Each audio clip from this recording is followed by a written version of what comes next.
obboleessa kadhatanuu godhaniif Waaqayyo karaa addaa isin haa eebbisu jechaati. Kallattiidhaan qorannaa keenya yeroo jalqabnu Galaatiyaa xumurree kaleessa har'ammoo Efesoon boqonnaa 1 jalqabna jechuudha.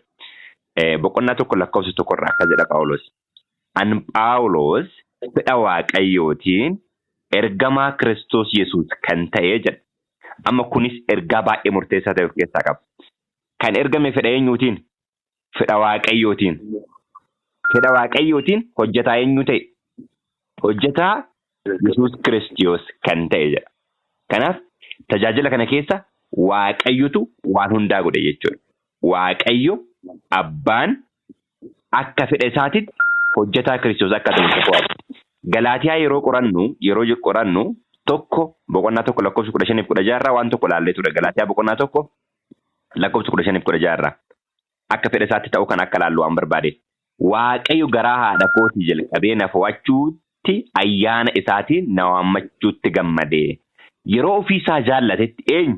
Waaqayyo warra saba isaa hin ta'in gidduutti isuma wangeela godhee akka lallabuuf ilma isaa kana yemmuu anatti mul'ise an duraan dursee mareedhaaf gara nama foon uffatee maal hin taane jedha.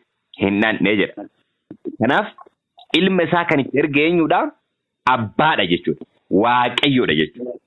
Kanaaf macaafni qulqulluun Waaqayyo Abbaa jedhee kan inni isa waamuuf. Kanaaf akka fedha isaatitti Phaawulos maal ta'e? Waamame jechuudha. Waamame jechuudha. Kana xiyyeeffannaa keessa galchaa akka laallu waan nan barbaade. Warra Kiristoos Yesuusitti amananii Waaqayyoof qulqullaa'anii mandara Efesoon jiraataniif kana caafuu kooti jedha. Ammas ilaalame eenyutti amananii?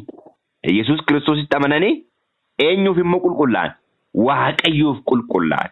Sababni isaa abbaan dhimma kanaa eenyudha? Waaqayyoodha. Kan eenyuun erge? Kan ilma isaa erge. Kan akka hojjetaa eenyu tanuuf nu waame? Kan akka hojjetaa ilma isaa Yesuus Kiristoos ta'uuf Phaawulosiin waame jechuudha. Eenyudha? Waaqayyoodha.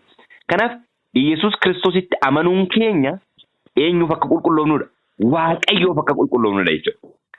Karaa ilma isaa Waaqayyo maal nu gochuu barbaada jechuudha? Nu qabuu barbaada jechuudha. Akka ilma isaa laaletti nu laaluu barbaada. Filiphisius keessatti boqonnaa 2 naannoo lakkoofsa 11 irratti akkana jedhaayyuu. Arrabni hundinuu ulfina Waaqayyo Abbaatiif jedha. Ulfina eenyuutiif? Ulfina Waaqayyo Abbaatiif. Kanaa dhafe yeroo baay'ee yoo kadhannus haa ta'u yoo galata galchinu Waaqayyo Abbaa jennee jalqabuutu nurraa eegama. Waan biraa jechuun Waaqayyo Abbaadhaaf kadhanni kennas galanni keessas maqaa eenyuutiin? Maqaa Yesuus Kiristoosiitiin. Arrabni hundinuu ulfina Waaqayyo Abbaatiif Yesuus Kiristoos gooftaa akka ta'e maal beeksisuuf jiru jedha. Kutaa irraa keessatti bal'inaan laalla kanas. Kanaaf warra Kiristoositti amananii Waaqayyoof qulqullaa'an. Waaqayyo wanti ilma isaa gara biyya lafaatti ergee fi namni hundinuu akka ilma isaa maal akka ta'uuf? Akka qulqullaa'uuf. Akka ilma isaa akka ta'uuf. Ija ilma isaatiin nama laaluu barbaada jechuudha. Kanaaf Kiristoositti amannee Kiristoosin akka fayyisaa keenyatti fudhachuun keenya eenyuuf qulqullaa'uu keenya jechuudha? Abbaadhaaf. Waaqayyo Abbaadhaaf qulqullaa'uu keenya jechuudha. Kanaaf Kiristoos afaan isaatiin akkana jedhe. Anatti amanuun keessanii anatti amanuu qofa oduu hin taane eenyutti amanuu keessan jedheen? Abbaa kootti amanuu keessan. Akkuma ani jedha. Akkuman abboomee abbaa kootii eege. Akkuman mee dhaqee dubbisa iddoo san dubbii baay'ee namatti toluuf keessaa qaba waan ta'eef. Wangeela Yohaannis boqonnaa 15 irraa akkana jedha. Akkuman abboomee abbaa kootii hundumaa eege. Jaalala isaatti qabamee jiraadhu. Isinis abboomii koo hundumaa yoo eegdan jaalala kootti qabattanii jiraattu jedha. Kanaaf jaalalli abbaa akkuma jiruun gara eenyutti akka darbu barbaada? Gara keenyatti akka darbu barbaada jechuudha. Kana Efesoon boqonnaan 1 lakkoofsa 1 kana kiliir godhee jalqaba Phaawulos. Itti fufee lakkoofsa 2 irraa Waaqayyo Abbaa keenya Gooftaa keenya Yesuus Kiristoosis gooftaan keenya Yesuus Kiristoosis ayyaana nagaa isiniif haa kennu jedha. Ameen. Macaafa qulqulluu keessa Waaqayyo Abbaa ka jedhu qofatu jira malee irra deebi'een dubbadha. Waaqayyo Abbaa ka jedhu qofatu jira malee Waaqa Ilma Waaqa Hafuura qulqulluu ka jedhu hin jiru. Irra deebi'a jecha kana. Macaafa qulqulluu keessa kallattiidhaan ka jiru maal ka jedhudha? Waaqayyo Abbaa, God the Father ka jedhutu jira. Inni kun immoo Yesuus Kiristoos ilma Waaqa Abbaa, ilma Waaqaa. Inni kun immoo hafuura qulqulluu ka jedhutu jira jechuudha. Kanaaf jecha barraa'ee akkuma barraa'eetti itti fayyadamutu baay'ee barbaachisaadha. Macaafni qulqulluun maal jedha? Ittiin dabalin irraallee maal hin godhin? Hin hir'isin. Hin hir'isin jedha. Macaafni qulqulluun kan barraa'eeru Waaqayyo Abbaa ka jedhu Ingilitti lakkoofsa 2 akkana jedha Ingilitti isaa. Grace be to you and the peace from God our Father and from Lord Jesus Christ jedha. God the Father. Itti fufna. Kanaafi maddi nagaa, maddi ayyaanaa eenyudha? Waaqayyo Abbaa Gooftaa keenya Yesuus Kiristoosidha jechuudha. Waaqayyo Abbaa fi eenyudha? Gooftaa keenya Yesuus Kiristoosidha. Tiksii kana lakkoofsa kana wal fakkaatu iddoo hundumatti argachuu dandeettu Phaawulos yeroo nagaa fi jalqaba. Waaqayyo Abbaan keenya, Gooftaan keenya Yesuus Kiristoosis ayyaana nagaa isiniif haa kennu jedha. Ergaa Phaawulos hundumaa jalqaba nagaa saalaalaa. Akkasitti kaa Phaawulos. Okay. Maddi nagaa, maddi ayyaanaa kan nuti fayyine maalidhaan jenneera kanaan dura? Ayyaanaan fayyine jenneera. Lafa kanarratti kan addunyaan ittiin midhamteetu maal dhabdeetti? Nagaa dhabdeetti. Kiristoos maal jedha? Nagaanan isinii kennu, nagaa akka addunyaan isinii kennitu hin taane, nagaa addaati jedha.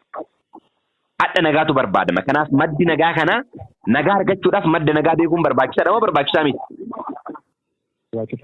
Addunyaan wanti nagaa dhabdeef madda nagaa waan wallaalteef. Addunyaan wanti nagaa dhabdeef madda nagaa waan wallaalteef.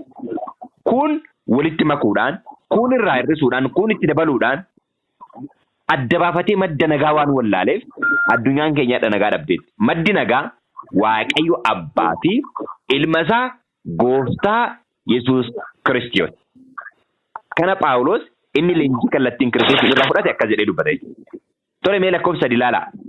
Waaqayyoof Abbaa Gooftaa keenya Yesuus Kiristoos. Eenyudha Waaqayyo? Abbaa Gooftaa keenya Yesuus Kiristoos. Argitanii? Mee Oneesimoos lakkoofsa 3 maal jedhe? Efesoon 1:3. Oneesimoos namni qabu jiraa? Jira. Mee dubbisaa. As jedha.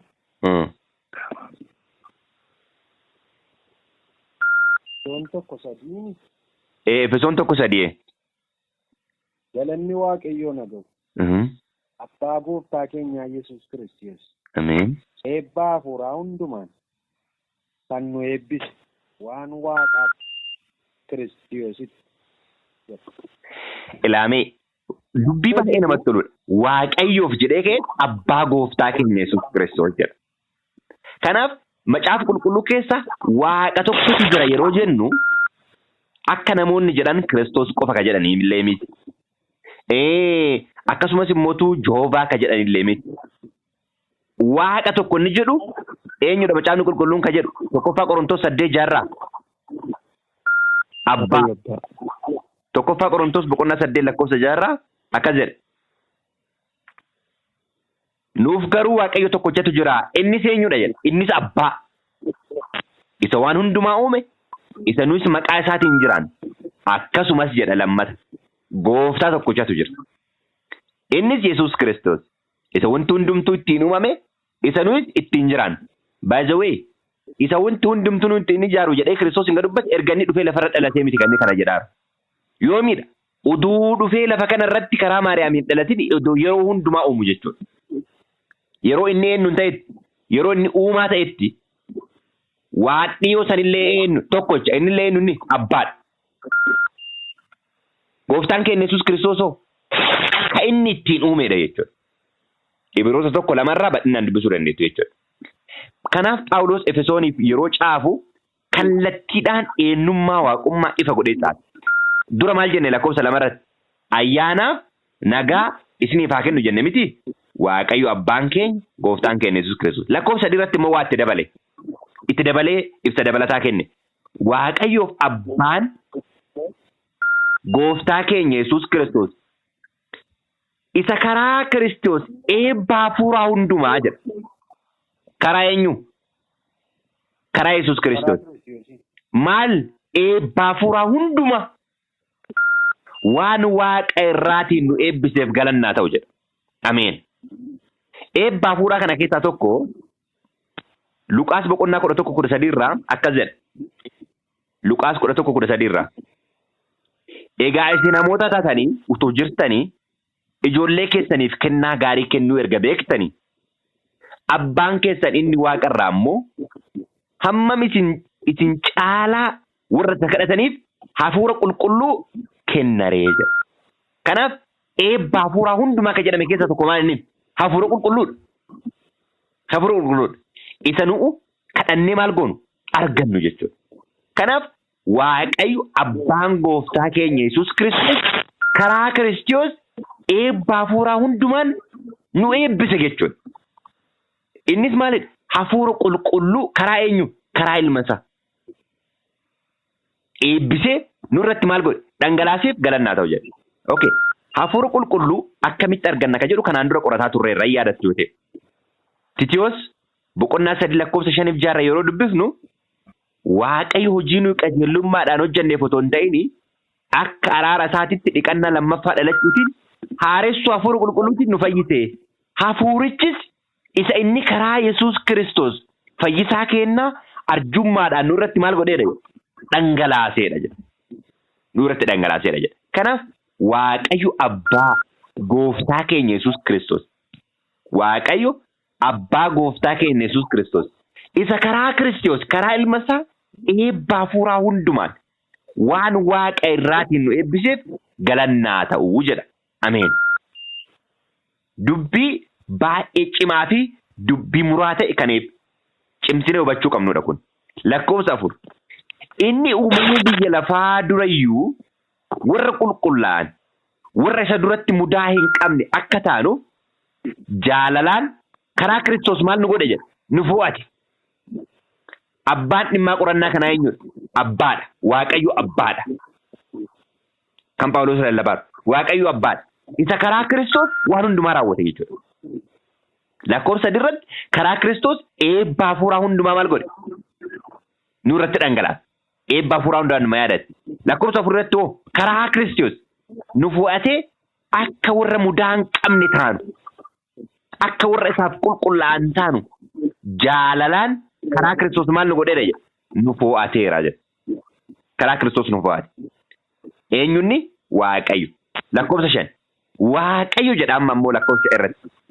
Karaa Yesuus Kiristoos ilmaansaa taanee akka guddifamnuuf akka fedha isaa isa gaariitti yaadaan maal godheera jedha? Nuuf qabeera jedha. Wajjin jirra miti? Tole. Waaqayyo karaa Yesuus Kiristoos ilmaan isaa taanee akka guddifamnuuf waanni ilma tokko qofa qaba. Innis eenyudha? Gooftaa keenya Yesuus Kiristoos. Ilma tokko qofa qaba. Nummoo ilmaan eenyudha? Ilmaan guddifachaati. Ilmaan guddifachaa. Maaf ilmaan guddifachaa jedhamne? Jalqaba Waaqayyo yeroo nu uume ilmaan ofii godhee nu uume moo nu uume? Luqaas keessatti sanyii dhala namaa lakkaa'ee Addaam jedhee ilma Waaqayyoo jedha. Gaafa garuu seexanaaf bitamu namni ilmummaa isaa maal godhe? Akkuma Eesaawu ilmummaa isaa gurgure Addaamis ilmummaa isaa maal godhe? In gurgure. Eenyutti gurgure? Seexanatti gurgure. Seexanatti gurgure. Amma deebinee mirga guddifachaa jechuun akka ilmaatti guutummaan guututti akka ilmaatti godhachuu jechuudha. Dhaalummaan argata. Seera biyya lafaa keessatti sirna guddifachaa keessatti ilma tokko yoo guddifattan ilmi sun dhaala keessan argachuu mirga guutuu qaba jechuudha. Kanaafidha qorannaa Galaatiyaa qorataa turre keessatti karaa Kiristoos nutis Kiristoos wajjin maalidha jenneerra? Dhaaltota mootummaa Waaqayyooti. Karaa Kiristoos Roomee boqonnaa 8 lakkoofsa 13 naannoo sanatti fakkaatamee dhannee ilaalla. Roomee boqonnaa 8 okay. naannoo lakkoofsa 17 irraa dubbisu. Okay. Nuyi ijoollee Waaqayyoo erga taane 8:17 Roome 8:17. Nuyi ijoollee Waaqayyoo erga taane warra waan hundumaa argataniin taana. Waan kana hundumaas Waaqayyo biraa arganna. Kiristoos wajjin erga dhiphannee isa wajjin immoo ulfaachuudhaaf waan Kiristoos argatu hundumaa isa wajjin maal taana jedha? Hin arganna jedha. Ilmummaatti guddifamne waan ta'eef. Eenyutu nu guddise? Abbaadha. Abbaadha. Ilmummaa ilma isaatti jechuudha. Hubadhaa. Kanaaf kadhanni keenya, waaqeffannaan keenya kallattii isaa kan eeggate ta'uu qaba. Yeroo hundumaa Waaqayyo abbaadhaaf karaa ilma isaa ta'uu qaba jechuudha. Kana yeroo hundumaa dagachuu hin qabnu. Kadhanni keenya kallattii yoo gadhiise deebiin nu argannus deebii kallattii gadhiise ta'eetiin jedha. Okay. Hubadhaa. Waaqayyo karaa Yesuus Kiristoos ilmaan isaa taanee akka guddifamnuuf akka fedha isaa isa gaariitti yaadaan nuuf qabeera jedha. Jaarraa kunis guddina ayyaana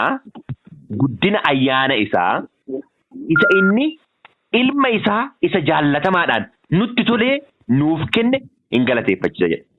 Ilmi isaa inni jaallatamaan eenyudha? Yesuus Kiristoos. Gooftaa keenya Yesuus Kiristoos. Kunis guddina ayyaana isaa jaalala isaa jechuudha. Isa nuuf hin malle ilma isaa maal godhe? Dabarsee nuuf kenne. Isa inni ilma isaa isa jaallatamaadhaan nutti tolee nuuf kenne hin galateeffachisa jedha. Abbaa jechuudha. Ilma isaa nuuf kennuu isaatiin isaaf galatu ta'a. Lakkoofsa 7. Akka badhaadhummaa ayyaana isaattis Kiristoos dhiiga isaa nuuf dhangalaasuu isaatiin furamuu, dhiifamuu cubbuus qabna jedha. Ameen. Furamuu, hidhaa keessa maal ta'u, hiikamuu, kana qofa miti. Dhiifamuu cubbuus qabnaa jedha.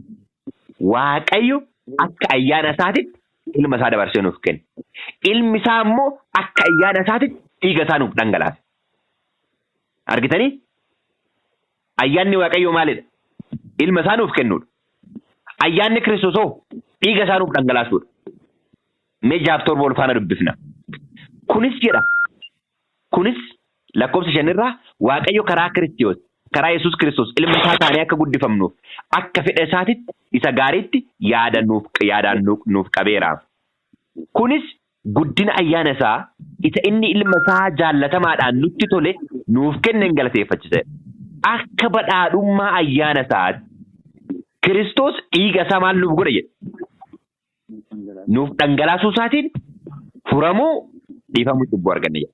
Kanaaf ayyaanni Waaqayyoo ilma isaa nuuf kennudha. Ayyaanni Waaqa Abbaa jechuudha. Ayyaanni ilma Waaqayyoo immoo ayyaanni Kiristoos immoo maal nuuf godhudha?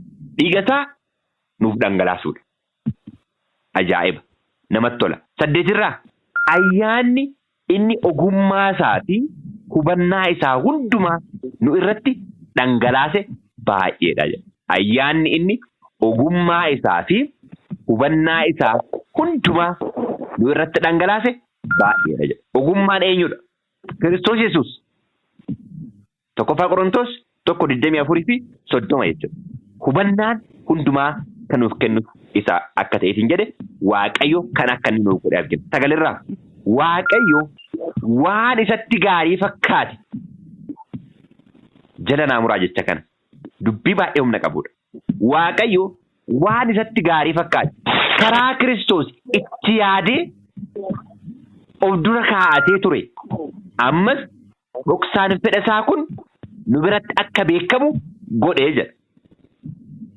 Karaa eenyu? Karaa Yesuus Kiristoos. Waan fuula isaatti gaarii fakkaate hundumaa yaadaan qabee of dura kaa'atee dhoksaa isaa kanas nu biratti maal akka ta'u godhe? Akka beekamu godhe. Kanaaf dhoksaan Waaqayyoo nu biratti beekamaadha moo beekamaa miti? Beekamaadha. Obboloota koo Waaqayyo dhoksaa jiru ijoollee ofii dhuduun himne waan tokkollee maal hin godhu jedha? Hin raawwatu jedha. Keessaanuu waa'ee ofiisaa dubbii baay'ee humna qabudha. 10 barri murame yeroo guutetti Waaqayyo akka ittiin fayyisuuf akeekitti waan bantii Waaqaa keessa wanta lafa irra jiru hundumaa harka Kiristoos jalatti maal godhe jedha? Walitti qaba jedha. Waan hundumaa Garuu eenyu duwwaatu harka Kiristoos jala hin galu obboloota koo. Waaqayyo qofaadha. Tokkoffaa Qorontos boqonnaa 15:27 bira dhadhee dubbifname. Tokkoffaa Qorontos 15:27 irraa akkas jedha. Gad dubbifna 27:28. Caafanni qulqullaa'aan Waaqayyo wanta hundumaa miila isaa jala galcheera jedha. Wanta hundumaa miila isaa jala galcheera yommuu jedhu Waaqayyo inni waan hundumaa miila Kiristoos jala galche immoo ofii isaatii miila jala akka hin galin mul'ataadha jedha. Abbaa duwwaatu harka isaa jala miila Kiristoos jala hin galle jechuudha. Abbaan waan hundumaayyuu oliidha. Efesoon keessatti bal'inaan laalla hundumaa irra akka inni jiru. 28. Wanti hundinuu miila Waaqayyoo jala yommuu galfamu ilmi immoo ofii isaatii Waaqayyo isa waan hundumaa miila isaa jala galche jala hin gala. Akkasitti Waaqayyo karaa hundumaa waan hundumaa irra hin ta'a jedha. Yeroo baay'ee jecha kana yoo ilaalu namoonni mormii kaasu lakki kun akkasii miti jedhu. Garuu karaa addaati tokkoffaa Qorontos boqonnaan 11:3 ifaadha. Tokkoffaa Qorontos boqonnaa 11:3 irraa maal jedha? Amma immoo Kiristoos mataa warra dhiiraa, abbaan manaa mataa haadha manaa, Waaqayyo mataa Kiristoos akka ta'e beekamaadha jedha. Eenyutu mataadha? Waaqayyo abbaatu mataadha. Kiristoos mataa keenya.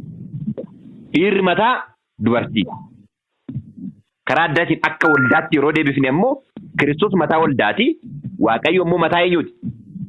Mataa Kiristoos. Mataa Kiristoos. Kun dubbii qajeelaaf isa Phaawulos Kiristoosin irraa shaakalee barsiisaa turedha jechuudha. Lakkoofsa 10 irratti waan hundumaa addunyaa kana hundumaa harka Kiristoos jalatti walitti qabuu barbaada. Waaqayyo jechuudha. Kana jechuun addunyaa kan ittiin ilaalu Waaqayyo ija eenyu qofaan? Ija ilma isaa ittiin ilaalu duwwaadhaan. Eenyullee boca ilma isaa yoo hin qabaanne Waaqa fuulduratti hin laallamu. Gatamaadha. Kanaaf ilma isaa fakkaachuu kan nuti qabnuuf jechuudha. Kan akka ilma isaatti guddifatamne yookaan ammoo akka boca ilma isaa akka qabaannuuf Waaqayyo kan inni foo'e isa kanaaf jechuudha. Ija ilma isaa duwwaadhaan kan inni addunyaa ilaaluu barbaada. Nama fedha ilma isaatti akkuma Wangeelii Yohaannis 15:10 irratti dubbifne jechuudha. Akkuma jaalala abbaa kootti qabamee seera isaa eeggadhe isinis maal godhaa jedha. Abboommii koo eegaa jaalala kootti maal ta'a? Qabamaa jiraadhaa kan inni jedhuuf isa kana. Abbaan karaa ilma isaa duwwaadha kan inni ilaaluu barbaada. Waan hundumaa harka ilma isaa jala galcheera. Eebba hundumaa karaa ilma isaa nu dhangalaasa. Galata hundumaa karaa ilma isaa barbaada. Sagada hundumaa karaa ilma isaa barbaada. Wanti hundinuu karaa ilma isaatti kan inni abbaadhaaf ta'u. Dhugaatti Waaqayyoon akka waaqessuun Waaqayyoon waa gargaaru. 11. Waaqayyo wanti hundinuu akka akeeka isaatii fi akka fedha isaatiitti akka ta'u hin godha jedha. Akka fedha isaatti, akka akeeka isaatti akka ta'u maal godha jedha? Hin godha. Nu immoo akka inni yaadee qopheessee of duraa qabutti karaa Kiristoos maal taaneera jedha? Fo'amneerra. Akka inni dura akeekaan of duraa qabutti karaa Kiristoos maal taaneera? Fo'amneerra.